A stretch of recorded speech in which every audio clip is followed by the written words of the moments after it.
The M1D Sniper Rifle has become a favorite collectible firearm. Unfortunately, because of its simplified construction, a great many fakes have been made and passed off as originals. During our research for collecting the American Sniper Rifle 1945 to 2000, we examined more than 80 M1Ds in private collections in museums.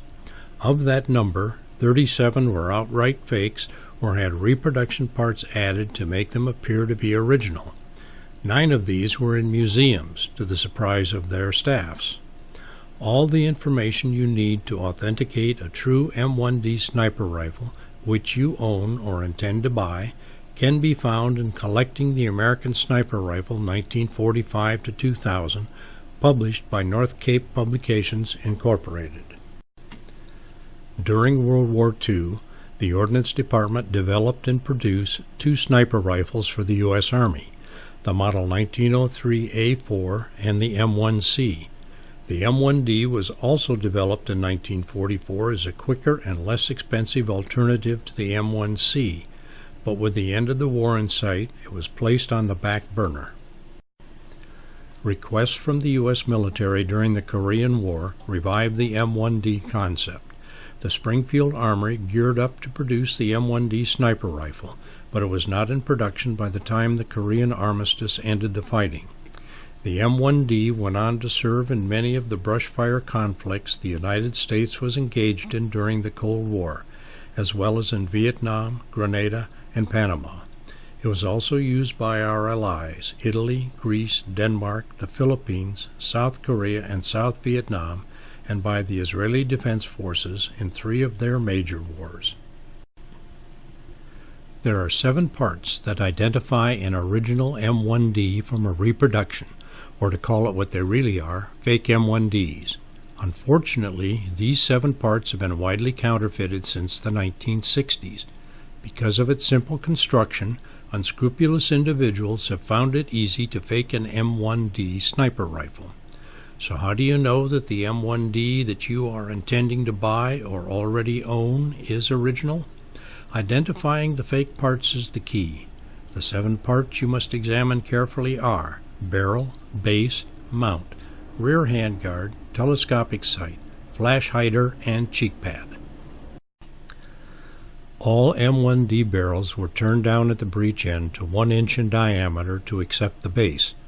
With basic machining skills, any M1 Garand barrel can be removed from the receiver and machined on a lathe and a reproduction base slipped on. But all original M1D barrels were manufactured at the Springfield Armory and were marked with the drawing number D7312555. Before November 1952, the drawing number was on the top of the barrel. After, the marking was on the right side and visible when the operating rod was drawn back. If it does not have this drawing number, the barrel on an M1D is a fake. The base was slip-fitted on the breech end of the barrel, then pinned in place. The pin was staked with 4 strikes of a square-faced punch to prevent it from backing out. But the base has been counterfeited for many years, so be careful. The mount holds the telescopic sight in a bracket and attaches to the base with a thumb screw. The mount has also been faked for 4 decades, often by the same companies that faked the base. There are several ways to identify a fake mount. All original mounts were cast and finished smoothly. Most reproduction mounts have a rough surface, especially near the hinges. The original mount has a spring-loaded pin that presses against the base for stability. In most reproduction mounts, this pin is absent or is not spring-loaded. The end of the fake pin is usually battered or filed off-center. Most clamp screws in reproduction mounts are metric and not American standard. Both the original base and mount were given a very smooth coat of gray parkerizing. Several other of the many ways to identify reproduction bases and mounts are detailed in our book, Collecting the American Sniper Rifle, 1945 to 2000. 3 telescopic sights were installed on the M1D. The first was the M82. It was used on early Springfield Armory production M1Ds. Most were soon replaced by the M84 telescopic sight, which became the standard issue as production progressed. A third telescopic sight, the Weaver K4-60B, was installed on some Marine Corps M1Ds and on many National Guard M1Ds. No documentation has yet been discovered that shows that the Weaver K4s were an official government purchase, but military units since the late 1960s have purchased small quantities of non-official items for special uses. An M1D with the Weaver K4-60B scope marked MC1474 is in the Marine Corps Museum at Quantico, Virginia. The M84 is a sturdy 2.2 power telescopic sight with box-like covers over the windage and elevation adjustment knobs, a sun shield that slides over the objective lens, and a rubber eye cup to shut out extraneous daylight. The collector should be very careful as reproduction M84 scopes appeared on the market several years ago. Attached to the left side of the elevation housing is an aluminum plate. The marking on the plate reads Telescope over M84 over a serial number of up to 5 digits. The plates were attached with slotted screws, and the serial number was embossed separately and enclosed within a box. The letters and numbers were filled with white paint. Quite good reproductions of both the M82 and M84 scopes appeared on the market several years ago. They are made by a factory in China and sold by a number of companies. The serial number on the marking plate is usually 5 zeros, but unscrupulous sellers have added other serial numbers to make them more realistic.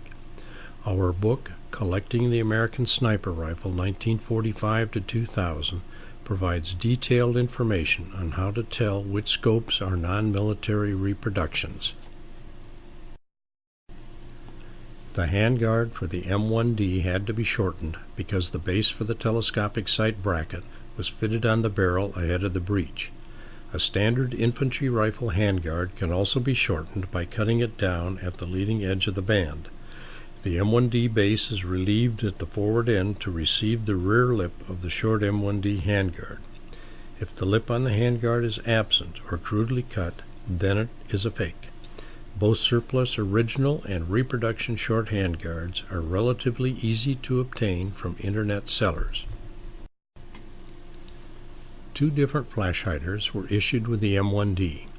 The original was the M2 flash hider, which was cone-shaped and attached to the barrel and bayonet mount on the gas cylinder.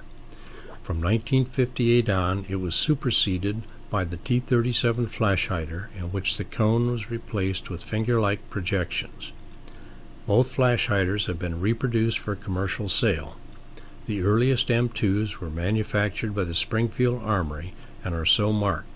Later versions were manufactured by Hart Manufacturing Company and again are marked with their name. The T37 was stamped with a Defense Eagle cartouche and white ink, which rapidly rubbed off. Reproduction flash hiders can be difficult to tell from the originals. Look for the proper markings on the M2 and careful machining on the prongs of the T37. The correct designation for the cheek pad used on the M1D and other U.S. sniper rifles is T4 cheek piece. It was attached to the buttstock with leather laces and 2 brass screws to position the side of the shooter's cheek in the proper position to use the telescopic sight. Other T4 cheek pieces were first mounted on the M1C Sniper Rifle. These early cheek pieces were made by the K-Line Corporation and marked with the K-Line logotype only. Those mounted on the M1D were marked on the right side with the letters MRT, meaning mildew-resistant treatment, and the month and year. In this example, MRT over 252 for February 1952. Cheek pieces that are unmarked or incorrectly marked in the wrong type of letters and numbers are reproductions. M1Ds were sold through the original and current civilian marksmanship programs, but you should not depend on papers from either organization to prove authenticity. In this day and age of copy machines, scanners, and laser printers, they are too easily faked. Use a strong magnifying glass and look for evidence of laser or bubble jet printing in letterhead and other areas that would have been printed on a commercial ink printing press. A small number of M1Ds were sold by commercial dealers when returned from allied and friendly nations. All such M1Ds should be checked for foreign-made parts. These are just a few of the ways you can detect fake parts on the M1D Sniper Rifle. Our book, Collecting the American Sniper Rifle 1945 to 2000, provides far greater detail than we can show in this short video.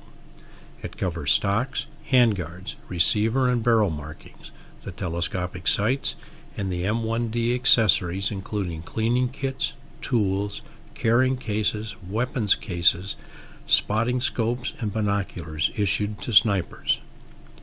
The book also provides the same information on all other U.S. military sniper rifles in service after 1945, such as the Marines M21, M25, and M40 series, the Army's M24 sniper weapon system, and the Special Operations Command M86 and M89 sniper rifles. As a bonus feature, a special appendix describes the U.S. Army's M2 carbine equipped with the M3 infrared sniper scope used during the Korean War. Now, why would you pay thousands of dollars for a fake M1D sniper rifle? The price of the book is only $24.95 plus postage. It's available from North Cape Publications Incorporated, Amazon.com, and booksellers at many gun shows in the U.S. and Canada. Order from North Cape Publications Incorporated and receive a 15% discount. Use the code SN45 when ordering by phone, email, or through the website.